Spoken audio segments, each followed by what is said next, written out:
Hey gang, Jimbo and Lanier here. I just want to walk you guys through how to tie up a drop shot. We've got a drop shot rod set up here with 8-pound Seagar fluorocarbon.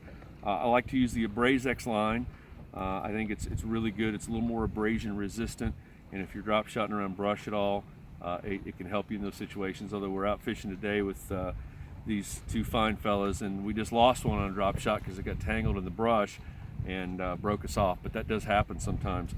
The setup that we're using is we're going to work with that 8-pound test, as I mentioned, and we're going to use a number 4 mosquito hook that owner makes. It can be used for live bait or it can be used for worms. I like the Gamakatsu drop shot hooks as well, but it's a very small hook, and you'll notice that it's a very light wire, small hook, and basically we're going to show you how to tie this thing up today.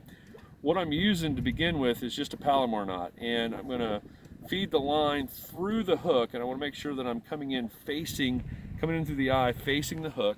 And I'll pull that all the way back through. I'm going to get a nice long leader length here because I want to make sure that I've got plenty to adjust on my tag end so I can really set the depth of the leader that I need or that I want for the conditions and what I'm reading in the fish that day.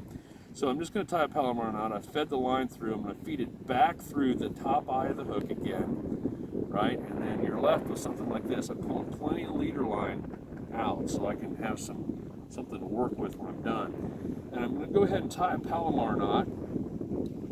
Tie that Palomar knot, wet it a little bit. I'm going to make sure there's no crossover in the line, like it's not twisted. I'm going to feed it right straight back through. I want to make sure the knot is all the way out at the end of that hook eye. I don't want to get it getting wrapped around the sides of the hook. That's kind of a no-no. It'll weaken your line and it'll put you in a position to lose a fish when it really counts. So now I'm going to cinch that down. I'm going to tighten it now that I know that I've got it square on there. It's in good shape.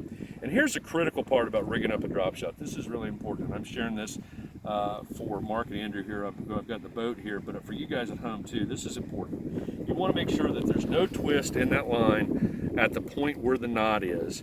And then you want to take that leader line and you want to take the tag end of the leader line and feed it back through the top of the hook.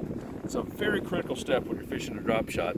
The reason for this is, as I pull this through, you'll see that when I do that, that leaves the hook pointing up towards the rod tip, what will be the rod tip.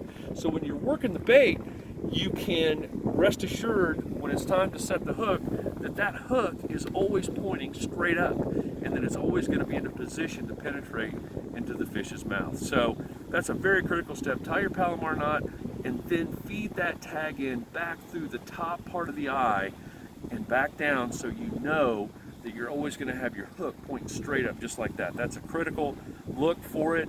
You should have it look just like that when you're done. If you don't, you've done something wrong. You need to try it again. So then I look at, after I've done my knot and I've ensured that I've run it back through the top, then I look at my leader line and go, well, you know, generally I like to gauge about 18 inches or so, maybe 22, 24, whatever. It doesn't have to be precise, but sometimes a shorter leader will make a difference. Sometimes a shorter leader, with less tag in is really what you need on a particular day.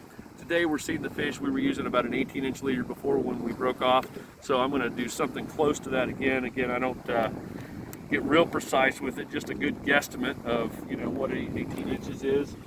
I'm going to take a pencil weight here, 3/16 ounce or a quarter will work, feed it back through, and all you do is just kind of snug that up into the weight top, and there you go. And then baiting the worm, I'm going to show you that real quick. I'm going to use one of LJ's fruity worms. Call out to Lanier Baits there. Hey LJ, how you doing, brother? We're going to nose hook one of his fruity worms here. This is Obsession, I think is his color for this one here. And when I nose hook this, all I'm going to do is just lightly, right here at the very top of the worm, I'm just going to put the top of the hook right through the nose of the bait, just like that. And that's really the finished product. When you're all done with that, now you're ready to go drop shotting. You suspend this thing down around the fish that you're seeing on your Lowrance electronics, and you don't move it very much. You just drop it down there and let the natural action of the water and the waves kind of create the natural action in that worm. It's kind of a tedious technique. It requires a lot of patience, but it's something that really can help you catch fish when the bite's tough. So hope this helps. Use it on Lanier and other places you're fishing with a drop shot, and Tight lines, gang.